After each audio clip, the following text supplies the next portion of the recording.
You have been hearing protect your heart your whole life. But after 60, your ECG reports are getting thicker, your pills are piling up. A short walk makes you breathless, and climbing 2 flights of stairs means grabbing the handrail and stopping to catch your breath.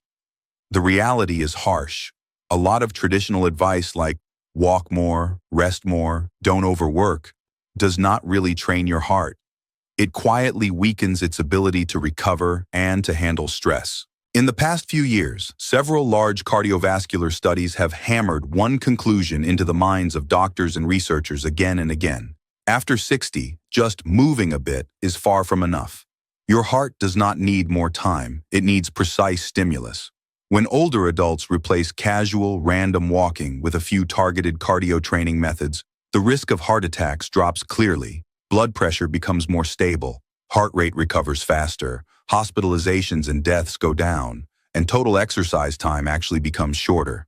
Even more surprising, the number one exercise in these programs is not a treadmill, not brutal intervals, but a simple combination routine that almost everyone can learn quickly, needs almost no equipment, and clearly improves heart rate recovery and blood vessel elasticity. This is why so many people who seem very disciplined, walking an hour every day, taking their medication on time, doing yearly checkups, still get tortured by high blood pressure, high heart rate, chest tightness, shortness of breath, and nighttime palpitations. The problem is not that you are lazy. The problem is that your heart never gets the kind of training signal it truly needs. The heart is an organ with a powerful learning ability. It responds best to training that has rhythm, graded intensity, and a recovery phase, but it adapts very quickly to the same slow walk again and again, and the stimulus becomes far too weak. Next, I'm going to use a countdown style from method number 5 down to method number 1 to walk you through a complete heart training roadmap after 60. You do not need a gym or expensive equipment. Most people only need a chair and a small piece of floor to get started. And the number 1 method on this list looks almost unbelievably simple, but it is strongly linked to your lifespan, the age of your blood vessels, and your heart rate recovery speed. Many researchers already treat it as a marker of how young your heart is. If you want your heart to still have enough strength at 70 or 80 to support you walking, traveling, and carrying your grandkids, you really want to stay with me until the end. Before we officially start with method number 5, do one thing. Silently answer 2 questions. First, what is your approximate resting heart rate right now? Second, after you finish a brisk walk or a flight of stairs, how long does it take for your heartbeat to basically calm down? These 2 numbers tell you much more about your heart's real condition than your weight or waistline, and they will slowly change as you follow the training. Method number 5 looks the most boring, but it is a basic drill in almost every cardiac rehab program. Seated diaphragmatic breathing with slow, paced breathing. Many people hear breathing exercise and laugh it off, thinking, I've been breathing for decades. You think I don't know how to breathe? That is exactly the point. You know how to breathe to survive, but you do not know how to breathe to train your heart. Diaphragmatic breathing paired with a slow breathing rhythm directly affects your autonomic nervous system. It calms down the overactive sympathetic nervous system and lets the parasympathetic system, the one responsible for repair and recovery, take control again. In simple terms, it switches you from long-term emergency mode into a mode where your heart finally gets chances to repair itself. Study after study shows that regular slow breathing can lower resting heart rate, improve heart rate variability, help people with high blood pressure control their numbers better, and clearly ease night palpitations, poor sleep, and midnight heart racing in older adults. The technique is very simple. Sit on a sturdy chair. Keep your back naturally upright, not rigidly glued to the backrest. Place one hand on your chest and the other near your navel. Close your mouth and inhale slowly through your nose, counting to 4, letting your belly gently rise instead of letting your chest lift dramatically. Then exhale slowly through your nose or slightly open mouth, counting to 6, feeling your belly naturally fall. The whole process has one core rule. Inhale smoothly, exhale longer.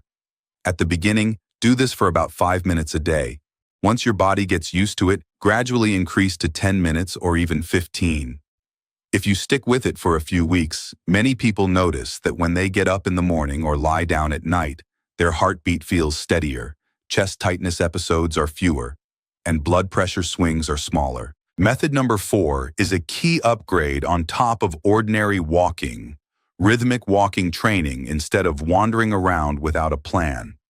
In cardiovascular research, there is a very important marker called walking speed. Many doctors call it the sixth vital sign. The slower and less stable your walking speed, the higher your risk in the coming years for cardiovascular events and losing independent living. Rhythmic walking uses planned changes between faster and slower pace to train the heart's ability to contract and its ability to recover. The method is clear. First, do about 3 minutes of slow walking as a warm-up, so your joints, muscles, and heart gradually wake up. Then start fast, slow cycles.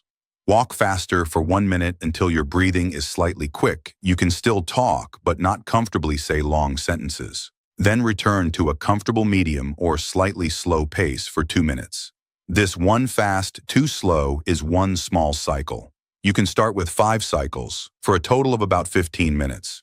As your heart adapts, you can slowly increase to 8 cycles, then 10. Throughout the process, you are not trying to run. You just need to walk clearly faster than your usual stroll.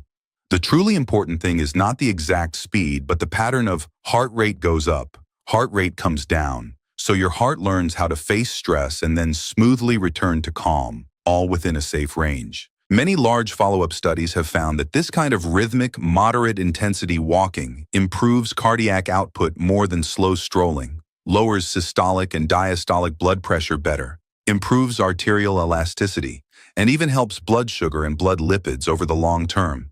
Even more important, it puts much less impact on your joints than running, so it is friendlier for people over 60 who have knee or hip problems. Method number 3 sounds like a leg exercise, but it is really helping the heart move blood. Standing calf raises with arm swings, training your peripheral heart pump. You can think of your calf muscles as your second heart. The blood in your veins has to be squeezed from your ankles and calves all the way back to your heart. The stronger and more frequently activated your calves are, the smoother that return flow is. That means less ankle swelling, less heavy, aching calves, and fewer night cramps. From the heart's point of view, this unloads a large part of the work of pushing blood uphill and improves overall circulation efficiency. Here is how to do it. Stand behind a sturdy chair and lightly hold the backrest to keep your balance. Stand with your feet hip-width apart.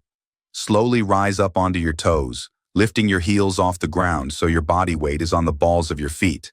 Hold for 1 to 2 seconds, then lower down slowly, feeling your calf muscles working. At the same time, let your arms swing naturally forward and back. The range does not need to be huge, just enough to relax your shoulders and let your upper body lightly join in. At the beginning, do 10 to 15 repetitions per set, twice a day. Once it feels easier, increase to 20 to 25 repetitions per set, and gradually try single-leg calf raises to make it more challenging. It looks like you are just training your calves. But in the background, what really happens is venous return speeds up, the heart's preload improves, and your heart, with only a mild increase in heart rate, gradually learns to work more efficiently.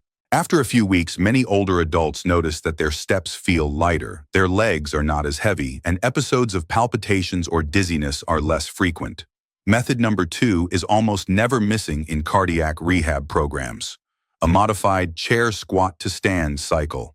Many people hear squat and immediately worry about their knees or that their heart cannot handle it. In fact, if you do it correctly, this movement recruits large muscle groups more completely than almost any single aerobic activity and gives your heart a strong but controllable challenge in a short time. Your thighs, glutes, and core work together like a big knot muscle team, sending a message to your heart. We need more blood, more oxygen. The heart is forced to increase its pumping efficiency and over time becomes stronger. Start with the safest version.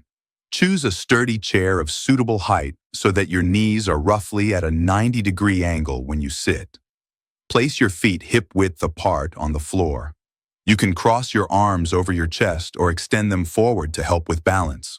From a seated position, lean your upper body slightly forward, shift your weight toward your feet, and use the strength of your thighs and glutes to slowly stand up.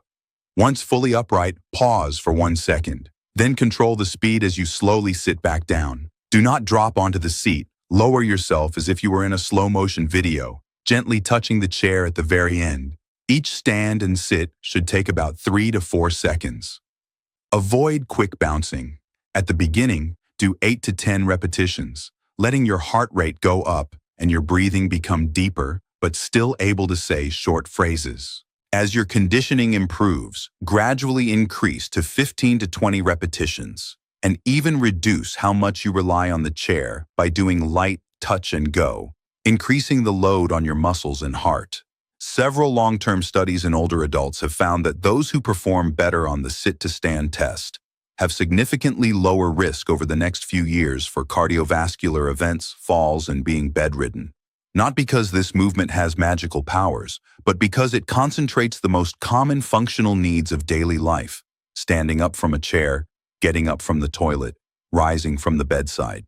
People who can do these easily usually have hearts with better output and better ability to handle stress. Now we arrive at the key method number 1, the most underrated yet strongly linked to lifespan markers, the heart rate recovery training combo. If the earlier methods are like training your heart's strength and endurance, this one directly trains a very sensitive longevity marker, the speed of heart rate recovery. A huge amount of data has shown that among people of the same age, those whose heart rate drops faster after exercise have much lower risk in the coming years for cardiovascular events, sudden death, and overall mortality.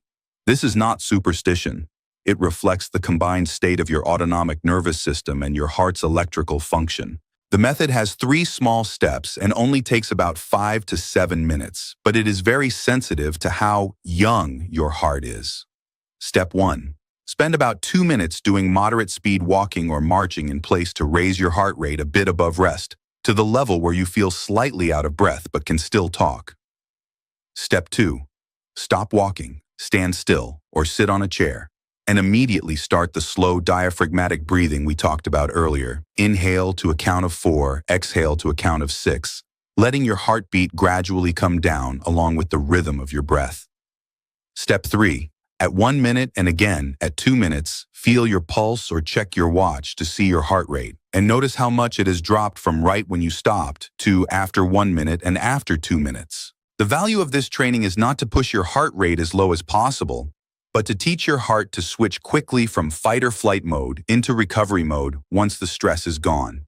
When you first start, many people find that after 1 minute the drop is small and their chest still feels a little tight.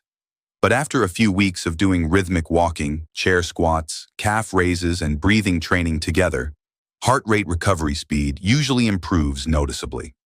Many people are surprised to realize that for the same loop they walk, they used to be gasping for half the day, and now they are calm again in 2 or 3 minutes. In cardiology, this is a very important shift. It means your heart is no longer trapped in constant high-stress, high-rate, hard-to-recover mode. It has regained its ability to regulate and repair itself. These 5 methods do not look fancy at all. There is no treadmill, no flashing heart rate monitor, and nothing like the high-intensity fat-burning workouts young people rave about. But together, they form a heart training framework tailored for life after 60. Basic breathing regulation to pull your nervous system out of long-term alarm mode. Rhythmic walking so your heart experiences controlled uphill and downhill. Calf pump training to help venous return and reduce unnecessary workload on the heart. Chair squats that give your heart short, strong challenges by recruiting large muscles. And the heart rate recovery combo that directly targets longevity markers and teaches your heart to return to calm quickly after stress. In terms of your time budget, this whole routine takes about 20 to 25 minutes each session, 3 to 4 times a week. Within a few months, that is enough to send your heart a very clear message. You are still needed. You have to keep working. You still have room to grow. Compared with people who wander around slowly for an hour every day, you actually spend less time, yet often see bigger improvements in heart rate recovery, blood pressure stability, episodes of chest tightness, and your stamina on stairs. Most importantly, all of these methods share one thing. They do not require you to have loved exercise when you were younger, and they do not require you to already have a strong heart and lungs. Even if you have not trained seriously for many years, even if you are already taking blood pressure pills, cholesterol pills, and blood thinners, as long as your doctor has not clearly forbidden light to moderate activity, you can start from the gentlest versions.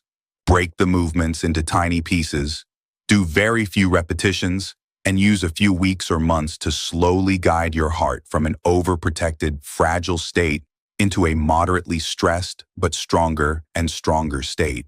So stop handing your future entirely over to pills and lab reports, and stop treating walking around as your only lifeline. What truly decides your heart's next 10 years is not how many boring laps you walk, but whether you are willing to use structured, rhythmic training with recovery periods to reteach your heart how to become more efficient under stress. You can start today with one small step: 5 minutes of breathing practice, plus 5 minutes of rhythmic walking, then gradually add the other methods. Even if you only do a little more each day, one day in the future your heart will quietly tell you, through steadier beats, fewer chest symptoms, and more endurance, that none of this effort was wasted.